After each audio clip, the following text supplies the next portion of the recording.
The room was spinning around me as I lay on the cold, sterile hospital bed, the rhythmic beeping of machines the only sound breaking the suffocating silence. 3 months earlier, I had been on top of the world, or so I thought.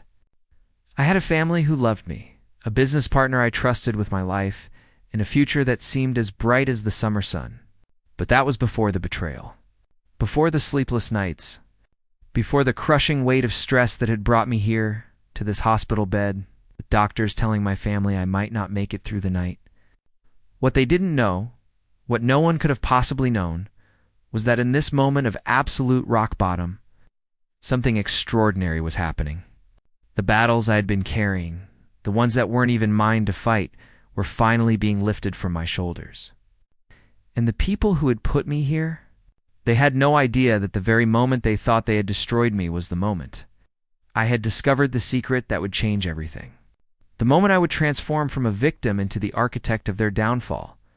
If you've ever been betrayed, underestimated, or left for dead by people you trusted, hit that like button, subscribe, and get ready for one of the most satisfying revenge stories you'll hear today. Because what you're about to witness isn't just about payback, it's about the incredible power that unlocks when you finally stop fighting battles that aren't yours and start trusting in a law greater than yourself.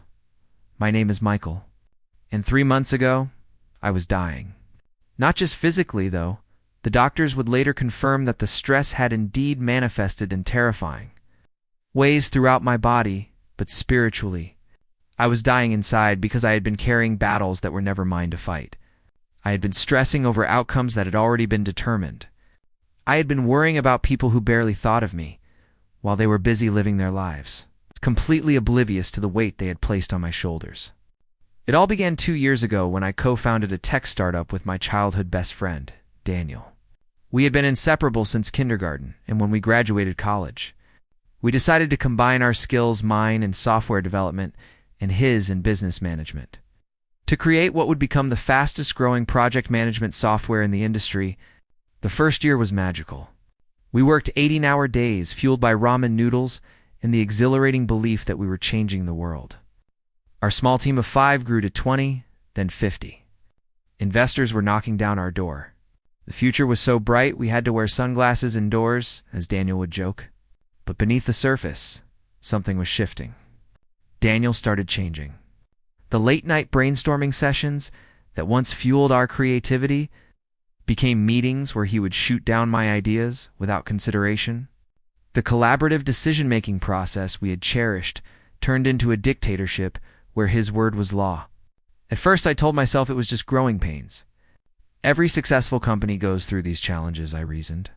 I needed to be more understanding of the pressures he was facing as CEO. But then came the night that would change everything. We were celebrating securing a major investment round that valued our company at $50 million. The champagne was flowing and everyone was congratulating us on our success. In the middle of the celebration, Daniel pulled me aside. "Mike," he said, his words slightly slurred from the alcohol, "we need to talk about your role in the company." "What do you mean?" I asked, trying to keep my voice steady. "The investors have been asking about the organizational structure," he explained, avoiding eye contact. "They think it's inefficient to have 2 founders with overlapping responsibilities." I felt the blood drain from my face. "So, what are you saying?" Daniel finally met my gaze, and what I saw there chilled me to the bone. There was no warmth, no friendship, only cold calculation. "I'm saying that I'm going to be buying you out. The investors have agreed to back me as the sole leader. It's nothing personal, Mike. Just business. Just business." Those words echoed in my mind as I stood there, speechless. The company I had built from the ground up, the code I had written line by line, the product I had poured my heart and soul into, all of it was being taken away from me. "How much?" I managed to ask, my voice barely above a whisper. Daniel named a figure that was insulting. It was barely enough to cover my initial investment, let alone compensate for 2 years of 80-hour weeks and missed family events. "That's not fair," I protested. "Life's not fair, Mike," he replied with a shrug. "You have 48 hours to decide. Sign the papers, or I'll make things very difficult for you." The threat hung in the air between us, unspoken but clear. Daniel had been positioning himself with the investors for months, alienating me from the very people whose support I needed. Without their backing, I had no leverage. I left the celebration that night with a heavy heart, the sounds of laughter and celebration feeling like a personal mockery.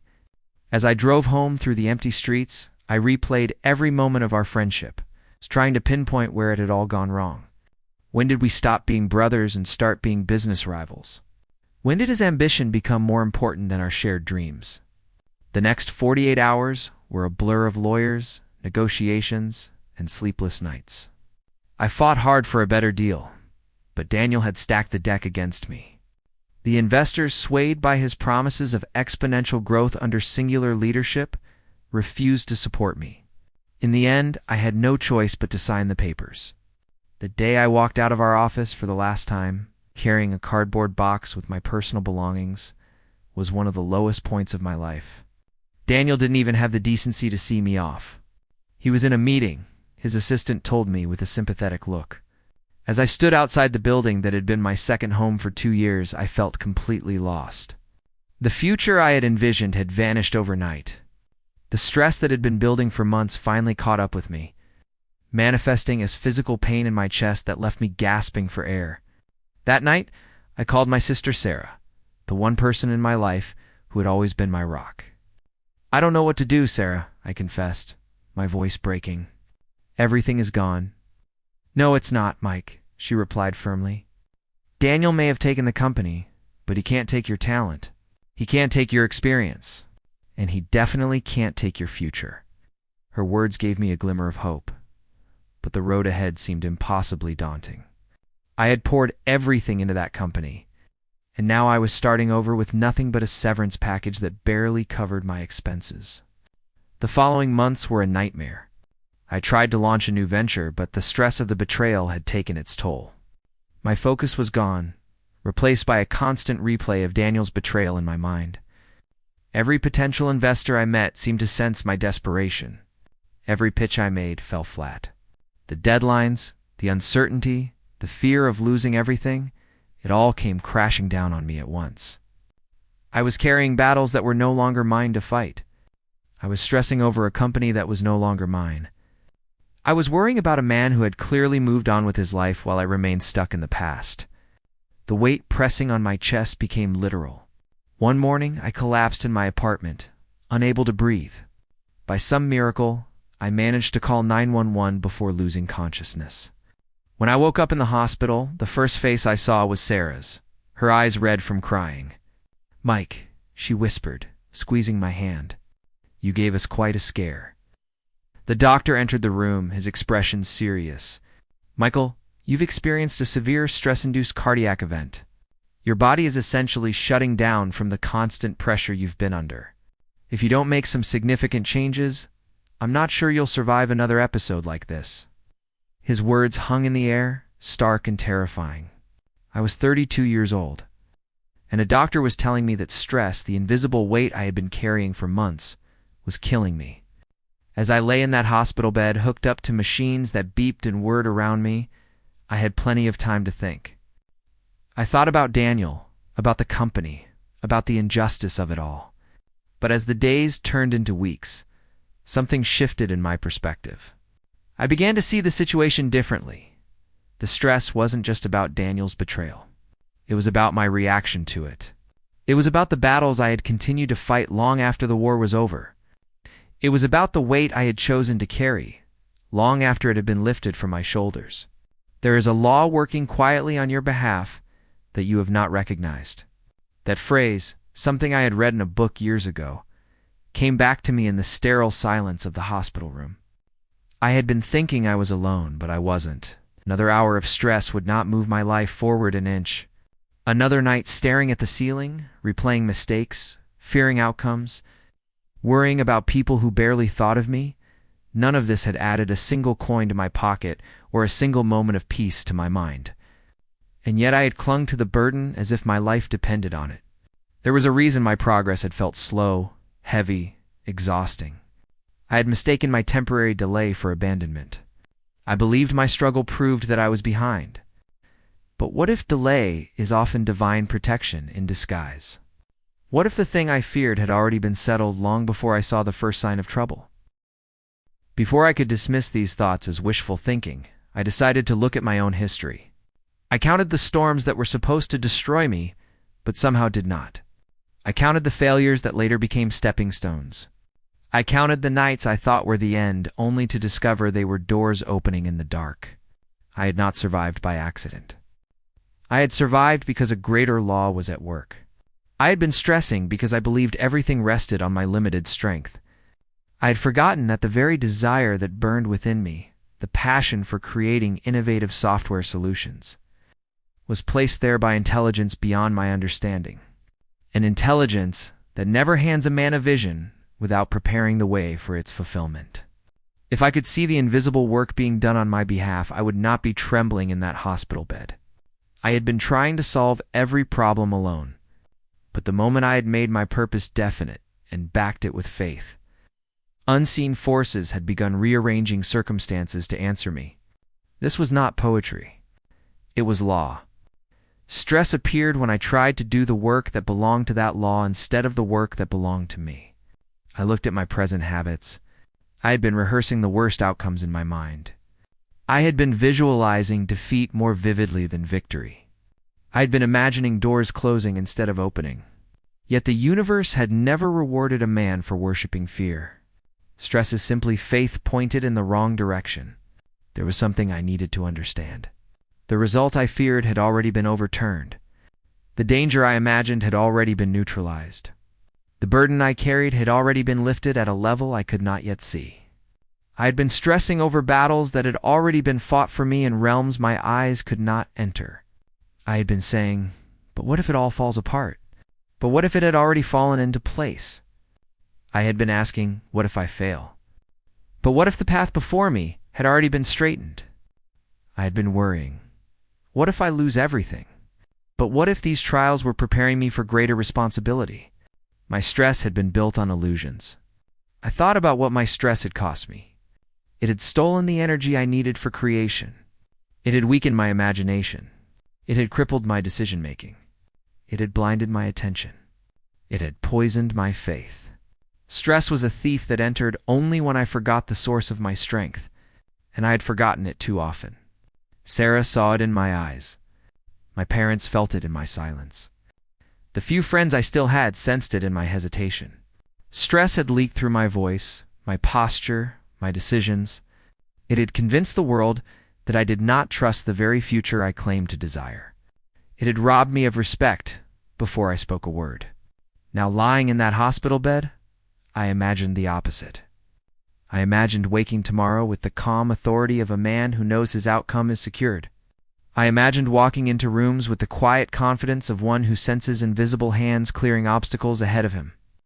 I imagined speaking as if my success were already signed and sealed. How different my life would become when stress was no longer my master. But how can I stop stressing when nothing has changed? I had asked myself, and the answer came back, everything has already changed. You are simply the last one to see it. God works in silence long before he works in sight.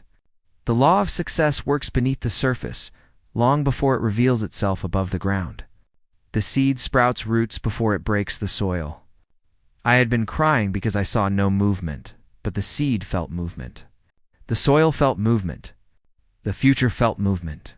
Only I had remained blind to the process. I had mistaken unseen growth for stagnation and called it despair when in truth it was preparation. I needed to stop judging my progress by what my eyes could measure. My eyes were too limited, too impatient, too focused on the surface. The greatest breakthroughs of my life would occur without warning, because they would be the results of forces that had been laboring quietly on my behalf while I stressed over nothing. Let me tell you a secret.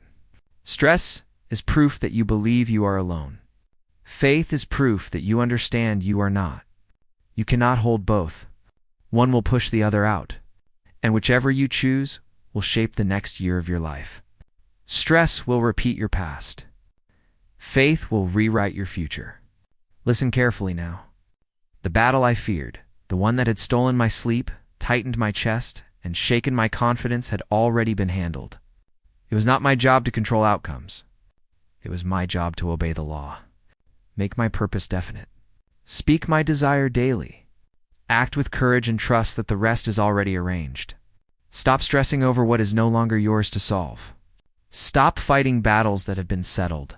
Stop trying to carry a future that has already been structured to your advantage. My only responsibility now was to walk forward with the authority of one who knows he cannot be defeated. So I heard this. I breathed. I lifted my head and calmed my spirit. What I feared was already handled. What I dreaded was already resolved.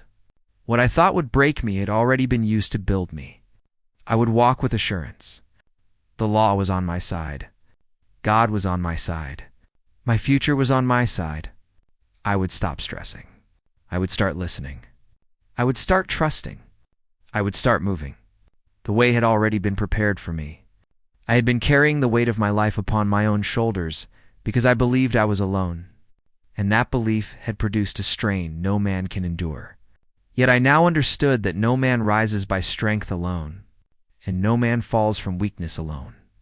There is a law shaping every life long before the individual awakens to its presence. And my stress had been the result of not understanding this sacred arrangement. Every great achievement begins beneath the surface of life. Just as the seed develops its roots before any sign of the stem appears above the soil, I had been judging my progress by the absence of visible results, never realizing that the soil of my character was being broken open from within, preparing for the upward surge that only endurance could produce. Stress had entered my mind the moment I forgot that roots must come before fruit. What I called delay was often the silent movement of God preparing the way before me. What I called stagnation was the ordering of circumstances I was not yet mature enough to interpret. I had walked through seasons where nothing seemed to change, and I had asked, "Has God forgotten me?" The truth was that infinite intelligence works in quiet places, arranging conditions so subtly that only in hindsight do we understand how every apparent setback held us in position. Stress is not caused by the size of your burden. It is caused by assuming the part of the law that does not belong to you. I was given the power to think, to plan, to act, to persist. But the law was given the task of arranging people, opportunities, timing, and circumstances. When I attempted to do the work of the law, I experienced strain. When I did my work and left the rest to the law, I would experience peace. I had observed men for many years, and I had seen more lives destroyed by stress than by hardship. Stress is a misuse of faith. It is faith applied backward. It is belief in failure with such intensity that the imagination begins to shape pictures of disaster and the subconscious mind begins to accept those pictures as commands. Stress grants power to the very result you wish to avoid. For the subconscious mind does not question, it obeys. I now understood that I was not behind. I was not late. I was not forgotten. I was simply out of harmony with the timing that had been arranged for my development. There is no wasted season in the life of a man with a definite purpose. Every hour of struggle is a preparation. Every moment of uncertainty is a refining. Every delay is a polishing of the instrument that will later carve your destiny. When I spoke of the prepared pathway, I spoke of a truth known to all who have achieved enduring success.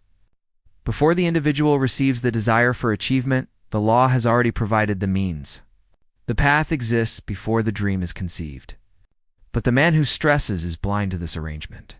For anxiety clouds the mind, darkens the imagination, and shuts the inner ear against the whisper of guidance. I thought about the lives of successful people I admired. Henry Ford, when he announced his intention to build the V8 motor, his engineers declared it impossible. They told him it could not be done because the structure violated the accepted knowledge of their field. Ford did not argue, nor did he stress. He issued a command: produce it. Months passed, failures multiplied, but he remained calm. Why? Because he knew that the law responds to a definite mind, not to a troubled one. His part was to hold the thought and direct the effort. The law's part was to reveal the method.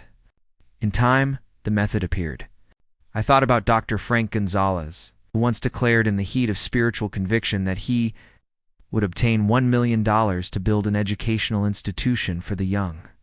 He had nothing at the time, not even a clear plan, but he had a definite purpose. He spoke his desire publicly in faith and acted as though the money were already secured. It came through an unexpected benefactor who had heard the sermon and recognized the sincerity of the vision. That benefactor had been prepared long before Gonzalez spoke the first word of his desire. A man stresses because he believes everything depends on him. A man of faith acts because he believes the law has already prepared his support. The difference is the difference between a drifter and a non-drifter. The drifter moves through life in fear, trying to control that which cannot be controlled. The non-drifter advances with assurance, trusting the unfolding of his definite purpose and placing his energy only in the tasks that belong to him. I knew how many decades men had burned away by resisting the law instead of cooperating with it. I would tremble. Andrew Carnegie built his empire not by anxious striving, but by aligning himself with the principle of organized effort. He enlisted men whose minds were united with his purpose. He trusted the unfolding of opportunity. He saved years by refusing to struggle against the very law designed to help him. Charles M. Schwab rose from obscurity because he understood that enthusiasm. Confidence and calm purpose attract circumstances more effectively than force. F.W. Woolworth pressed forward with his great idea of the 5 and 10 cent store, despite ridicule. King Gillette clung to his desire for the safety razor even when every aspect of the idea seemed impractical. These men succeeded because they trusted the inner voice of purpose rather than the outer noise of doubt. The seed does not break the soil until its roots are strong enough to support the stem. So it is with your destiny. There are times when the law keeps you hidden so your foundation may grow. There are seasons when the soil of your character must be turned, loosened, and enriched by adversity. I had mistaken this inner movement for a lack of external progress, but the law sees deeper than your eyes can reach. I thought about Darby, who quit 3 feet from gold. He had endured the hardships of mining, the burden of expense, the discouragement of failure, yet he surrendered at the threshold of triumph because stress extinguished his faith. Had he known the law at work beneath the surface, he would have persisted. The gold was already there, placed long before he touched a tool, but he could not see it, and so he withdrew. Stress is a thief.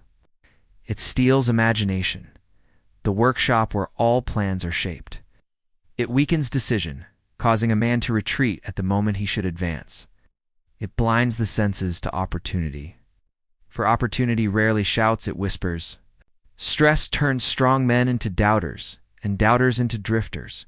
The tragedy of life is not defeat, but missed opportunity.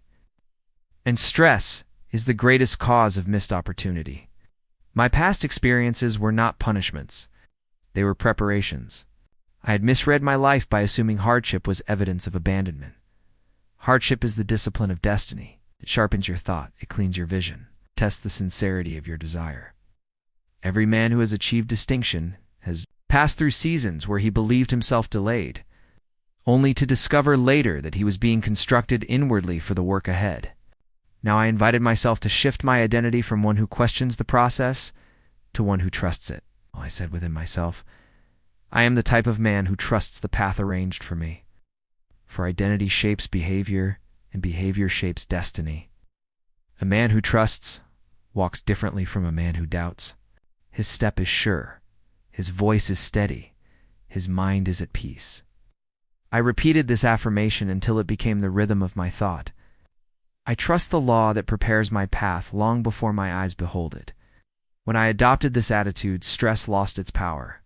I began to understand that the law is not my enemy, but my ally. Every force of the universe becomes cooperative when your mind becomes definite. The moment I aligned myself with my purpose and acted with faith, unseen hands began their work on my behalf. I may think my task is difficult, but I assure you that my stress had been the greater burden. When I ceased trying to perform the work of the law and concentrated on my own, peace entered my mind.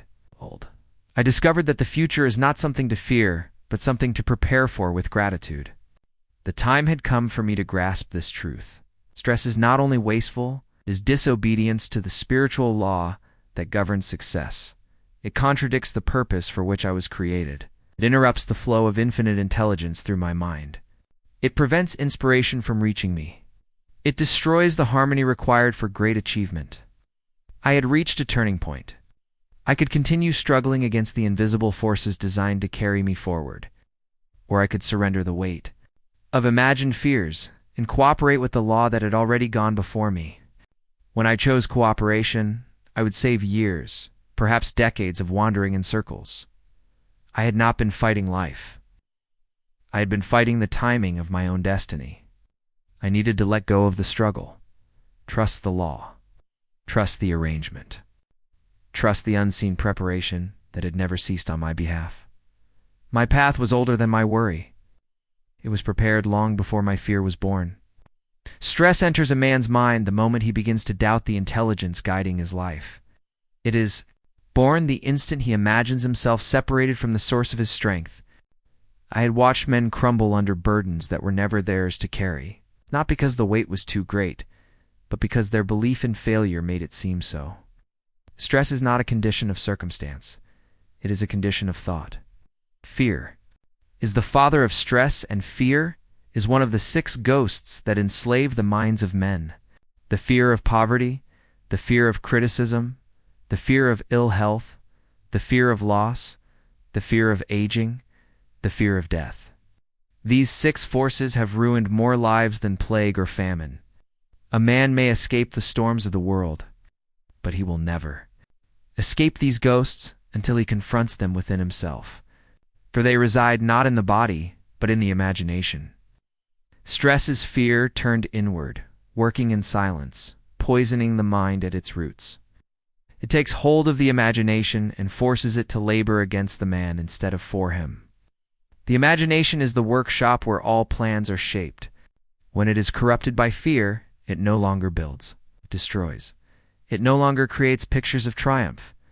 It sketches scenes of ruin. It no longer lifts a man upward, drags him down to the level of his doubt. If I understood the power of imagination, I would guard it as carefully as a jeweler guards his diamonds. Thomas Edison knew this secret well. Before he produced the electric lamp, he saw it clearly in his mind. For a single experiment succeeded, he had succeeded within himself. He imagined the result with such faith that no failure could unsettle him.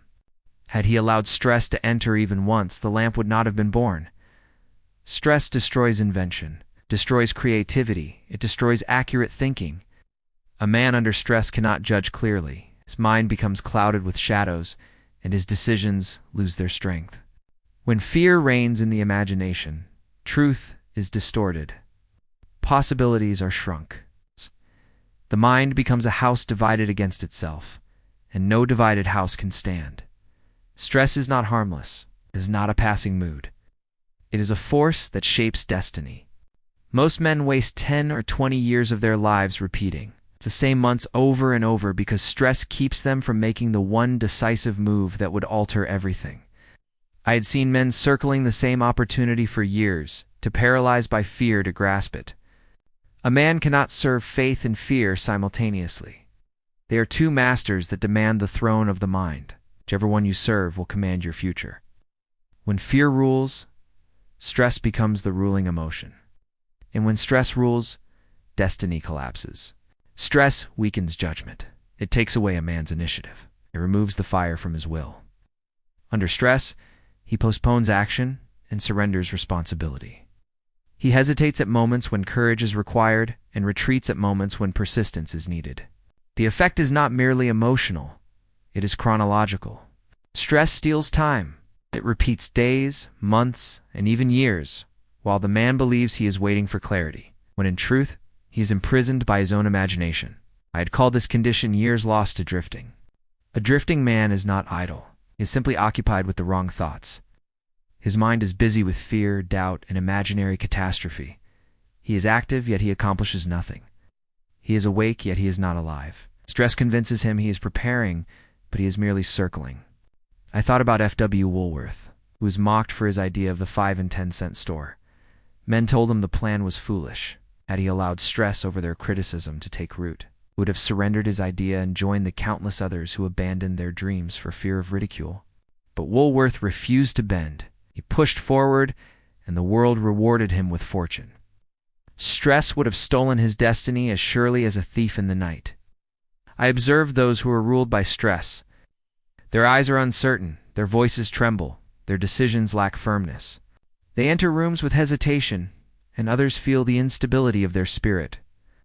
Respect slips quietly away from them, because men instinctively distrust those who doubt themselves. Now, I observed the opposite. The man who has mastered stress carries himself with a composure that commands the attention of all who meet him. His speech is measured. His step is steady. His presence radiates assurance. He does not rush. He does not tremble. He does not shrink. Even before he speaks, others sense that he is guided by a power greater than circumstance. Andrew Carnegie surrounded himself with such men who believed in their purpose, whose minds were steady even in crisis. He understood that stress weakens the ability to think accurately. He chose men whose thoughts were controlled, whose emotions were governed, whose imaginations were trained upon the goal. Such men can move mountains because they are unmoved by fear. The contrast is unmistakable. Stress diminishes a man. Faith enlarges him. Stress steals years. Faith multiplies them. Stress weakens the imagination. Faith empowers it. Stress blinds. Faith clarifies. Stress leads to drifting. Faith leads to definite action. To rid myself of stress, I had to first understand its nature. It is not caused by the events of life, but by your interpretation of those events. It is not the burden that breaks a man. It is the manner in which he carries it. One man collapses under a small load because he imagines disaster. Another carries a heavy load with ease because he imagines triumph. Stress is a habit formed by repeated fear. When repeated long enough, it becomes hypnotic rhythm, the silent force that binds a man to the same reactions. It's the same doubts, the same hesitations year after year.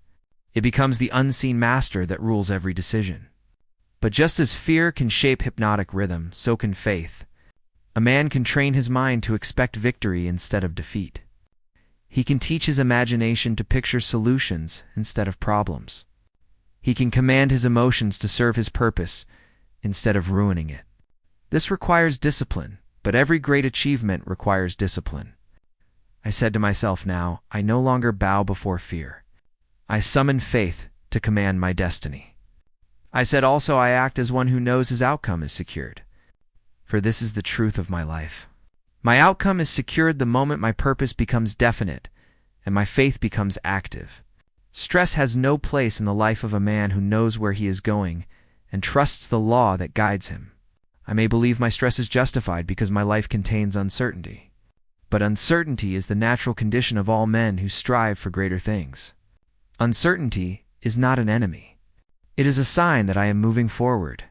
Stress is what transforms uncertainty into suffering. Without stress, uncertainty becomes adventure.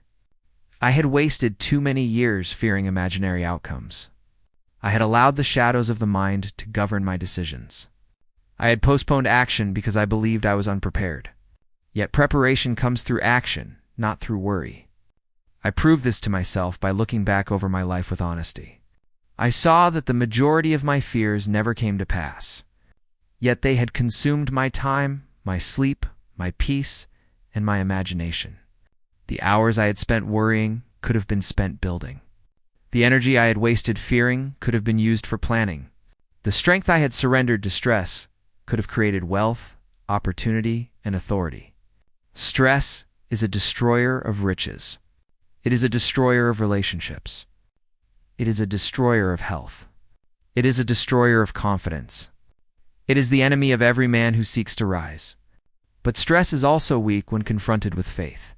A single act of courage repeated often enough can banish stress from the mind. A single definite decision can silence the whispers of doubt. A single expression of gratitude can lift the soul above fear. I must decide which master I will serve. Stress or faith. Doubt or courage. Fear or purpose. One leads to drifting. The other leads to destiny. Stress is the enemy of my imagination. Faith is the architect of my future. Stress steals my years. Faith restores them. Stress scatters my mind. Faith focuses it. Stress blinds me. Faith illuminates me. Stress makes me small. Faith enlarges me. Stress weakens my will. Faith strengthens my spirit. Stress produces doubt. Faith produces miracles. I will never rise above the level of my dominant thought. If that thought is fear, my future will mirror my stress. If that thought is faith, my future will mirror my purpose. I let this truth settle deeply within me. Stress is not only the enemy of my destiny, it is the enemy of my faith. It contradicts the law of success. It interrupts the flow of infinite intelligence through my mind. It neutralizes my power of decision. But the moment I choose faith over fear, the law begins to turn in my favor. Stress delays my future. Faith accelerates it. Stress destroys the imagination. Faith empowers it. Stress steals years. Faith saves them. I had wasted enough time. I had given enough power to fear. Now it was time to reclaim my mind. I said it once more. I no longer bow before fear. I summon faith to command my destiny. I said also I act as one who knows his outcome is secured, and I would act accordingly. When a man conquers stress, he does not merely remove an emotion. He acquires an entirely new way of walking through life. His very presence is altered. His countenance changes. The air around him shifts. People who once looked past him begin to turn their eyes toward him because the mind of calm. Authority carries a magnetism no ordinary man can imitate. This power does not come from loud speech or boastful manner. It rises from within, from a mind that has become definite in purpose and obedient to the law that governs all success. I may think calm authority is a natural gift given only to a few men of unusual character, but I assure you it is a habit, a result of disciplined thought and trained imagination. Every man who stands with composure has first stood within himself, commanding his own fears, silencing his doubts, and holding fast to the picture of his aim. Calmness is spiritual strength, resting upon the certainty of purpose. Authority is mental discipline expressed through controlled attention. When these two forces unite, a man becomes unstoppable. People sense order in such a man before he speaks a single word. The moment he enters a room, those around him feel the weight of his certainty. His step is neither rushed nor hesitant. He moves with the quiet assurance of one who knows that nothing can defeat him, because his path is guided by infinite intelligence. The world responds to this presence instinctively. Children grow still around him. Women feel safe in his company. Businessmen listen to him with respect. Even rivals restrain their hostility in the face of a man who has mastered his own mind. Confidence of this kind is never loud nor showy. It does not require applause to sustain itself. It does not crave recognition. It does not seek to impress. It simply radiates because the inner mind is united with a purpose that no external condition can disturb. A calm man is not calm because he has no challenges, but because he does not bow before them. He understands that obstacles are part of the law, and that every trial carries the seed of an advantage. Charles M. Schwab possessed this spirit. When he was still a very young man, he walked into the presence of seasoned leaders of industry with an ease that startled them. They listened when he spoke because he carried the flame of purpose within him. His enthusiasm was not frantic. It was directed. His confidence was not forced. It was grounded. His presence alone created opportunity. For men with calm authority make others believe in their own power. It was this inner control that elevated him from obscurity to become the trusted aide of Carnegie and a leader in the steel industry. Such inner calm cannot be faked, for it is not a performance, but a condition of the soul. When a man believes in himself, others naturally begin to believe in him. When he trusts his future, others begin to trust his judgment. When he stands firm within, he becomes a pillar without. Stress weakens a man's voice. Calm authority strengthens it. Stress bends his posture. Calm authority straightens it. Stress makes his eyes wander. Calm authority keeps them steady. I imagined the life I would live if calm authority became my habit. I would wake with a sense of direction instead of dread. I would move through my tasks without the tremor of fear. I would speak decisions with clarity. I would face opposition without shrinking. I would meet challenges without trembling. I would enter negotiations with the assurance of a man who knows he cannot be defeated, because he has already conquered himself. Opportunity gravitates towards such a man because opportunity is controlled by minds that respect certainty. A leader will entrust responsibility to the man who does not panic under strain. A partner will choose the man who remains composed under pressure. A promotion will be given to the man whose spirit does not waver in difficult hours. Others feel safe following a man who has mastered stress because his mind does not collapse when conditions become severe. Carnegie once told me he would rather trust the future of a great enterprise to a man with calm, definite thought than to a man with superior knowledge but restless spirit. He understood that knowledge without emotional control becomes dangerous. The greatest visions are destroyed by men who lose their composure. The greatest plans fail in the hands of those whose minds are scattered by fear. Calm authority is more valuable than talent, for it gives direction and power to every ability a man possesses. A man of calm authority does not waste energy explaining himself, defending himself, or justifying his actions. He knows his intention. He trusts the guidance of the law. He cares more for truth than for opinion. He stands apart from the multitude whose minds are ruled by emotion and public approval. He is guided by accurate thinking, and accurate thinking cannot develop in a mind filled with stress. It requires quiet, order, clarity, and confidence. I pictured myself becoming such a man. I pictured the shift that would occur in my relationships.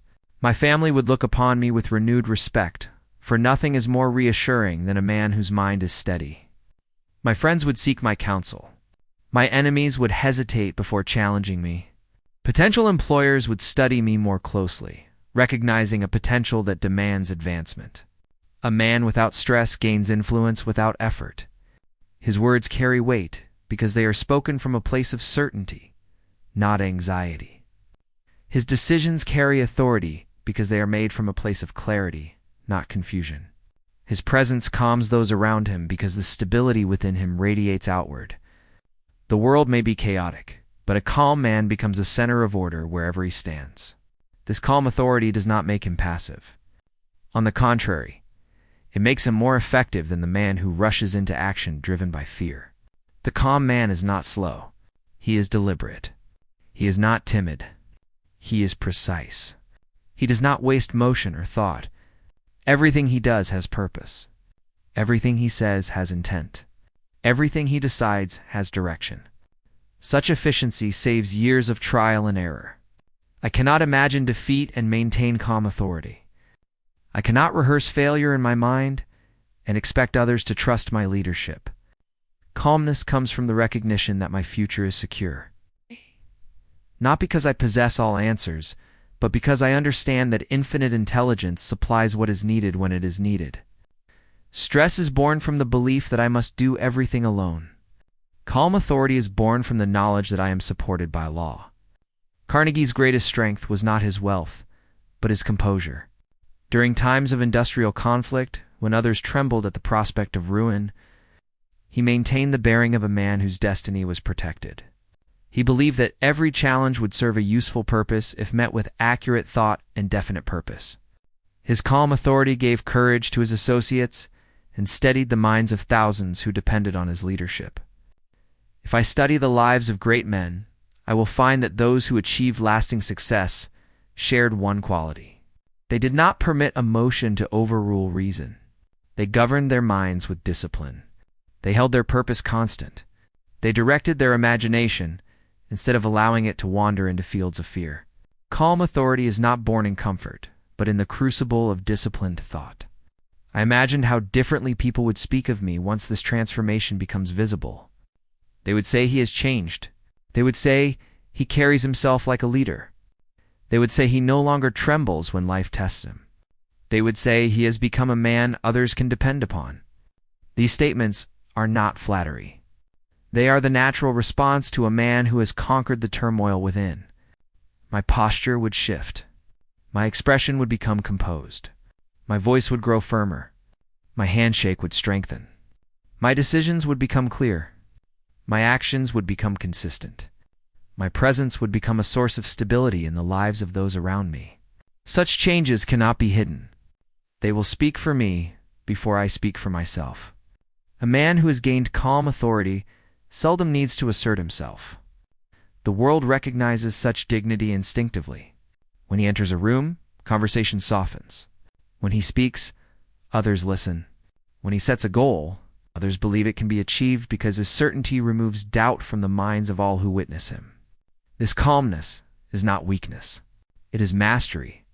It is the proof that a man has risen above the ghosts of fear and has become a vessel fit for great responsibility. It is a sign that he can be trusted with power because he will not be ruled by impulse. It is evidence that he can be trusted with wealth because he will not be ruled by greed. It is proof that he can be trusted with leadership because he will not be ruled by frustration. I must train my mind to picture victory instead of defeat. I must teach my imagination to dwell on the fulfillment of my purpose, not on the disasters fear suggests. The imagination is a servant. It obeys the master I choose. If stress commands it, it will build images of ruin.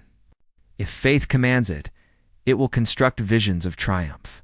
Calm authority is the fruit of imagination rooted in faith. I repeat within myself, I walk with the quiet authority of one whose path is prepared. I say also, I am the type of man whose presence commands respect without speaking. These are not empty words.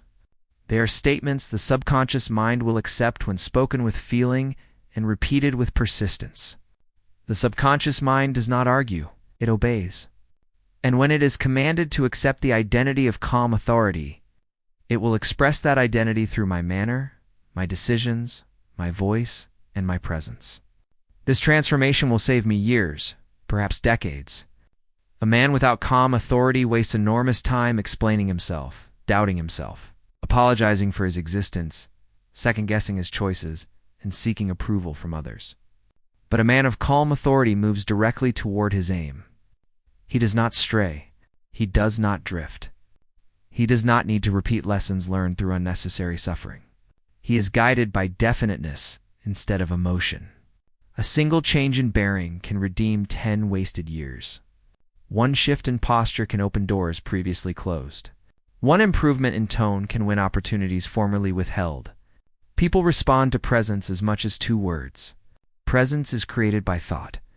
Thought is governed by imagination. Imagination is influenced by faith. Faith is destroyed by stress. Thus, calm authority begins by uprooting stress at its source. The law that governs success is friendly to the man who governs himself. It withdraws from the man who is ruled by fear. Infinite intelligence flows through the mind that is quiet, orderly, and focused. It cannot reach the mind that is chaotic, troubled, or divided. To become a man of calm authority is to become a channel for the very wisdom that shapes destiny. I do not need to strive for this power. I need only to remove the obstruction that prevents it from expressing itself through me. Stress is that obstruction. Fear is that obstruction. Doubt is that obstruction.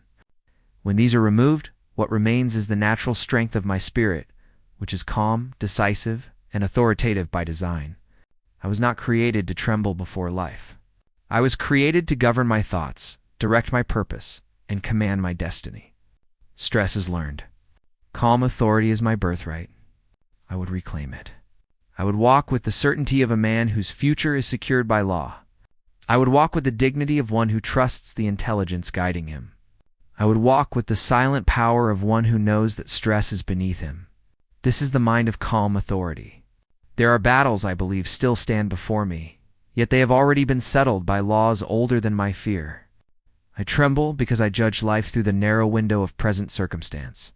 I look only at what my eyes can see, forgetting that the forces shaping my destiny operate far beyond the reach of my senses.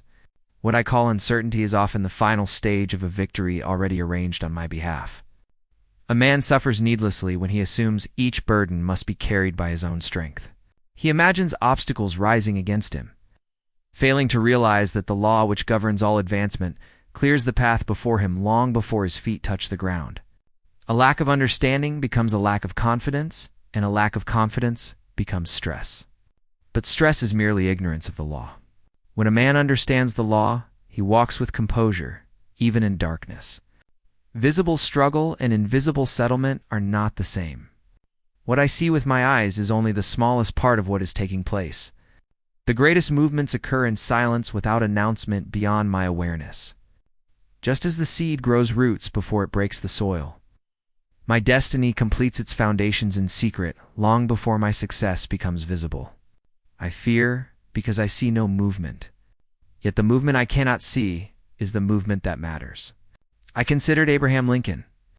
Long before the war turned in favor of the Union, he held within his mind an unwavering belief that the nation would stand.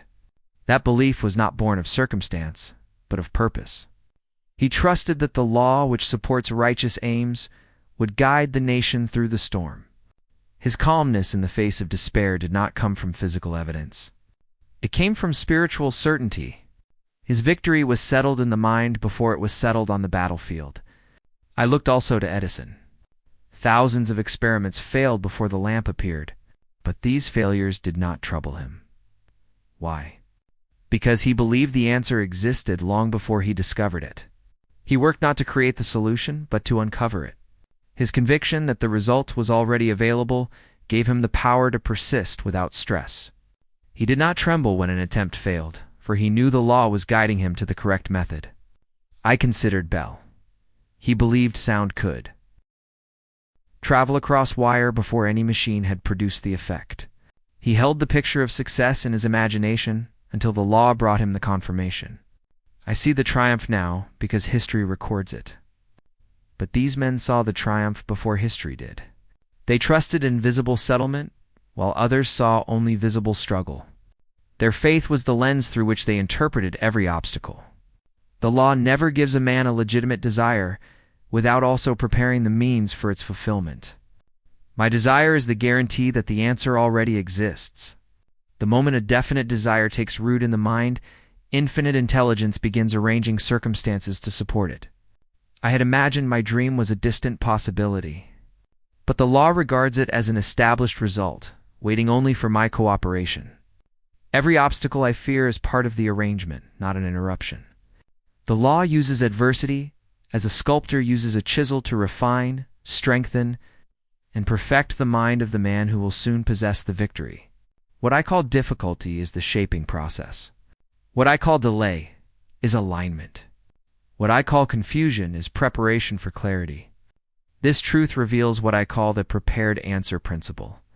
Every lawful desire carries within itself the completed result prepared long before the man becomes conscious of the need. I see only the beginning. The law sees the end and arranges the path. When a man begins with faith, he meets the prepared answer. When he begins with stress, he blinds himself to the very solution he seeks. Let the story of Edwin C. Barnes prove this to me. Barnes desired to become a partner of Edison. He had no money, no influence, and no visible chance. But he possessed a definite purpose supported by unwavering faith. When he reached Edison's office, he did not receive partnership. He received a low-paying position. Yet, he held his desire so firmly that he acted as though the partnership already existed. Edison later revealed that the opportunity Barnes sought was in the making long before Barnes arrived. The law had prepared the answer. Barnes only needed to reach it with faith. My imagined disasters do not exist in the mind of the law. They exist only in the mind of fear. I worry about losing what was never meant to be kept. I tremble over events that have already been neutralized. I stress over threats that the law resolved before I face them. I fear poverty, yet the law has prepared opportunities for increase. I fear failure, yet my defeats are temporary steps in the unfolding of a greater success. Temporary defeat is not punishment. It is instruction. It signals the need to refine my method, not to abandon my aim. Every man who has risen to great heights has passed through defeat. Had he surrendered at the first sign of resistance, he would have lost the treasure waiting only a few steps ahead. Darby quit 3FT from gold because he mistook temporary defeat for permanent failure. His stress blinded him to the law at work beneath the surface. The law does not remove obstacles. It transforms them into stepping stones. But stress turns stepping stones into barriers. Stress makes me interpret every challenge as danger instead of design. Stress causes a man to flee when he should advance. Stress blinds him to divine intervention because it fills his imagination with disaster instead of direction.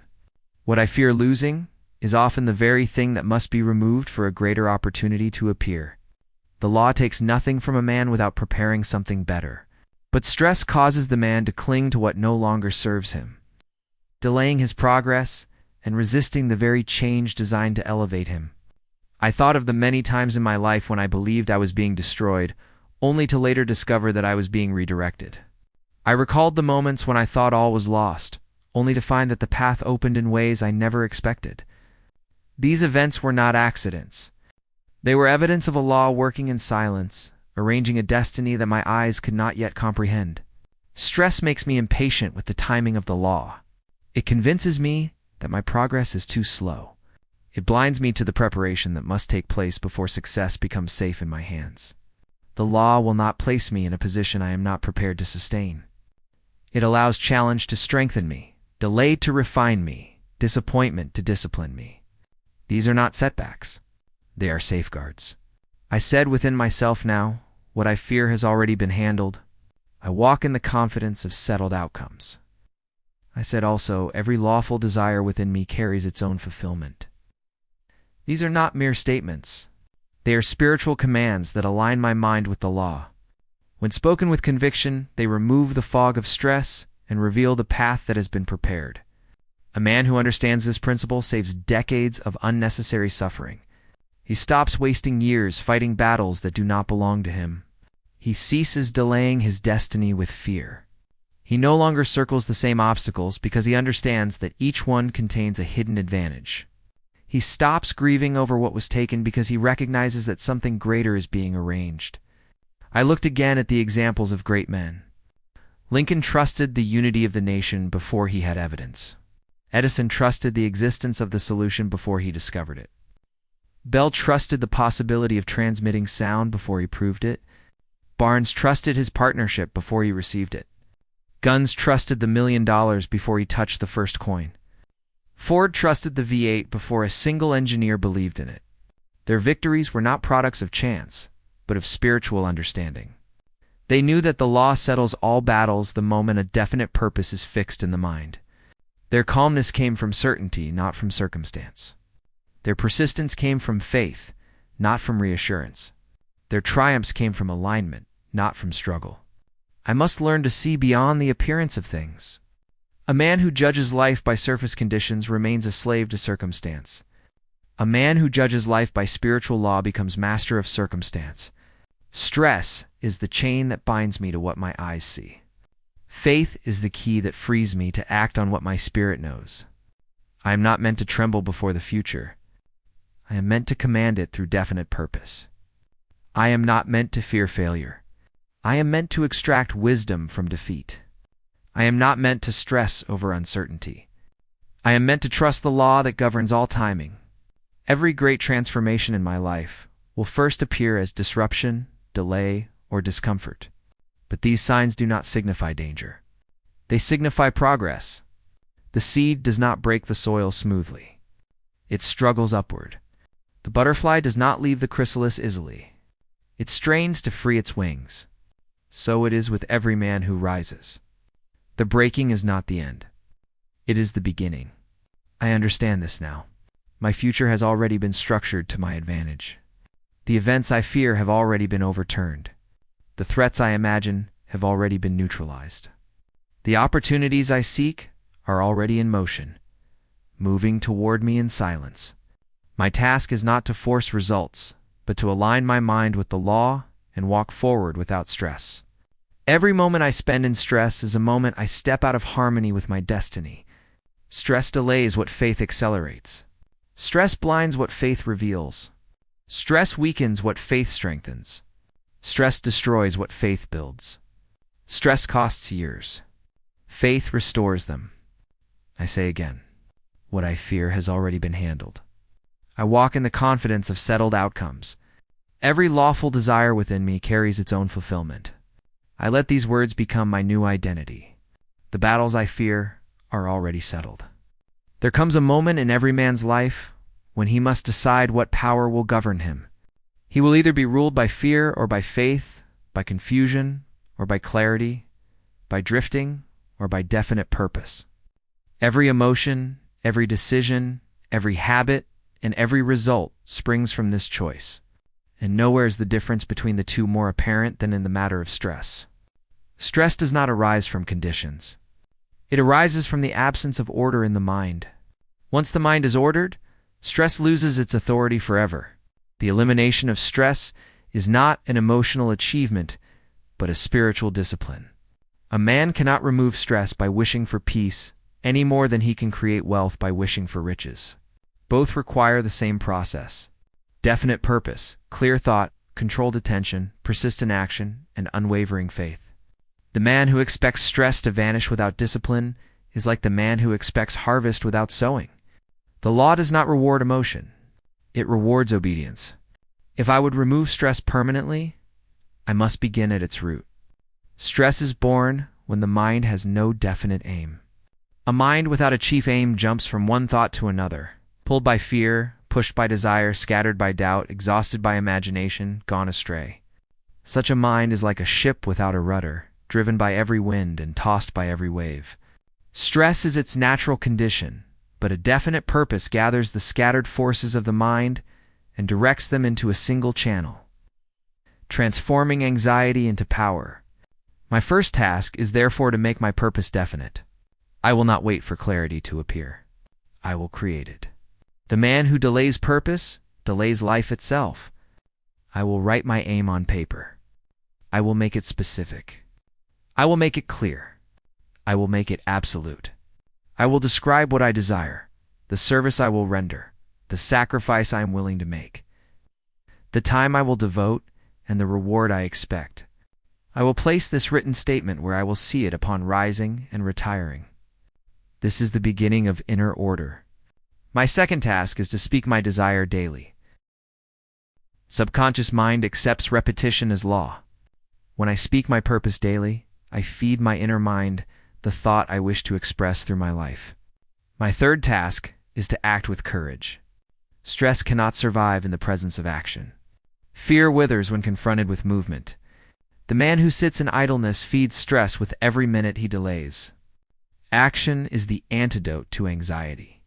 I will do something, no matter how small, that moves me toward my aim each day. This breaks the hypnotic rhythm of fear and replaces it with the rhythm of progress. Courage is not the absence of fear. It is the decision to advance despite it. My fourth task is to trust the law to arrange the rest. This is the secret most men overlook. They try to do both their part and the part of the law. They try to control people, outcomes, timing, and conditions.